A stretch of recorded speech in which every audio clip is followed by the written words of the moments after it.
হয়, আপোনালোকে গমেই পাইছে যে ৰফিকুল ইছলাম নামৰ এগৰাকী ব্যক্তিয়ে ঐতিহাসিক ৰংঘৰৰ বাকৰিত প্ৰৱেশ কৰি তেখেতে কিছুমান মন্তব্য প্ৰকাশ কৰিছে, যিবিলাক মন্তব্য সম্পূৰ্ণৰূপে সাম্প্ৰদায়িক আৰু অসমীয়া জাতিসত্তাক নস্যাৎ কৰিব পৰা, লগতে আহোম সম্প্ৰদায়ৰ লোকসকলক ঘোৰ নিন্দা কৰি যিবিলাক মন্তব্য আগবঢ়াইছে সঁচাকৈ দুৰ্ভাগ্যজনক কথা আৰু স্পৰ্শকাতৰ এটা বিষয়।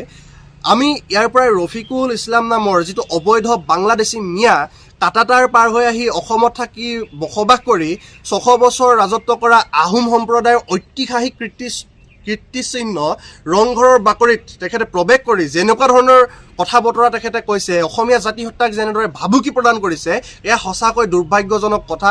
আৰু এটা কথা আচৰিত, আমি ইতিহাসত নজিৰ আছে, আপোনালোকে দেখা পাব যে বিভিন্ন সময়ত জাতীয় সংগঠনৰ ল'ৰাবিলাকে হওক বা বিভিন্ন ক্ষেত্ৰত জাতীয়তাবাদী ল'ৰাবিলাকে যদি অকণমান ক'ৰবাত কিবা এটা গণ্ডগোল কৰে, অকণমান খুটকালে অসম চৰকাৰ তথা অসম পুলিচ প্ৰশাসনে গ্ৰেপ্তাৰ কৰি জেল হাজোতলৈ প্ৰেৰণ কৰে। কিন্তু বৰ্তমান সময়ত আমি দেখা পাই যে ৪৮ ঘণ্টা পাৰ হৈ গ'ল, এই এটা বাংলাদেশী অবৈধ মিয়াই আহি অসমীয়া জাতিসত্তাক নস্যাৎ কৰাৰ কথা ক'ব পাৰিলে আহোম সম্প্ৰদায়ৰ লোকসকলক নিন্দা কৰিছে, এটা ভাবুকি প্ৰদান কৰিছে, এয়া সঁচাকৈ দুৰ্ভাগ্যজনক কথা। আৰু আমাৰ প্ৰশ্ন ইয়াত উত্থাপন হৈছে, এই যিটো অবৈধ বাংলাদেশী মিয়া ৰফিকুল ইছলাম, ইয়াক কিয় বৰ্তমান সময়লৈকে অসম পুলিচ প্ৰশাসনে গ্ৰেপ্তাৰ কৰিব পৰা নাই, কিয় এই বাংলাদেশী মিয়াটোক জেল হাজোতলৈ প্ৰেৰণ কৰিব পৰা নাই? ইয়াত কিন্তু আমাৰ প্ৰশ্ন আছে, এইটো চিধা আৰু স্পষ্ট কথা।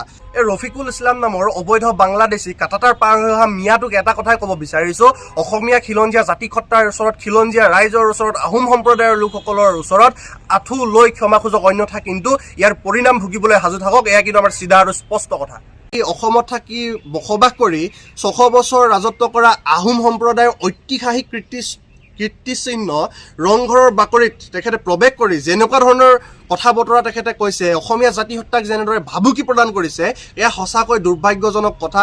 আৰু এটা কথা আচৰিত, আমি ইতিহাসত নজিৰ আছে, আপোনালোকে দেখা পাব যে বিভিন্ন সময়ত জাতীয় সংগঠনৰ ল'ৰাবিলাকে হওক বা বিভিন্ন ক্ষেত্ৰত জাতীয়তাবাদী ল'ৰাবিলাকে যদি অকণমান ক'ৰবাত কিবা এটা গণ্ডগোল কৰে, অকণমান খুটকালে অসম চৰকাৰ তথা অসম পুলিচ প্ৰশাসনে গ্ৰেপ্তাৰ কৰি জেল হাজোতলৈ প্ৰেৰণ কৰে। কিন্তু বৰ্তমান সময়ত আমি দেখা পাই যে ৪৮ ঘণ্টা পাৰ হৈ গ'ল, এই এটা বাংলাদেশী অবৈধ মিয়াই আহি অসমীয়া জাতিসত্তাক নস্যাৎ কৰাৰ কথা ক'ব পাৰিলে আহোম সম্প্ৰদায়ৰ লোকসকলক নিন্দা কৰিছে, এটা ভাবুকি প্ৰদান কৰিছে, এয়া সঁচাকৈ দুৰ্ভাগ্যজনক কথা।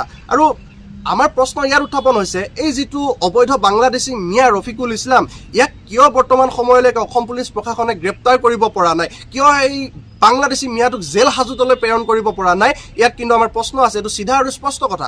এই ৰফিকুল ইছলাম নামৰ অবৈধ বাংলাদেশী কাটাতাৰ পাৰ হৈ অহা মিয়াটোক এটা কথাই ক'ব বিচাৰিছোঁ, অসমীয়া খিলঞ্জীয়া জাতিসত্তাৰ ওচৰত, খিলঞ্জীয়া ৰাইজৰ ওচৰত, আহোম সম্প্ৰদায়ৰ লোকসকলৰ ওচৰত আঁঠু লৈ ক্ষমা খোজক, অন্যথা কিন্তু ইয়াৰ পৰিণাম ভুগিবলৈ সাজু থাকক। এয়া কিন্তু আমাৰ চিধা আৰু স্পষ্ট কথা।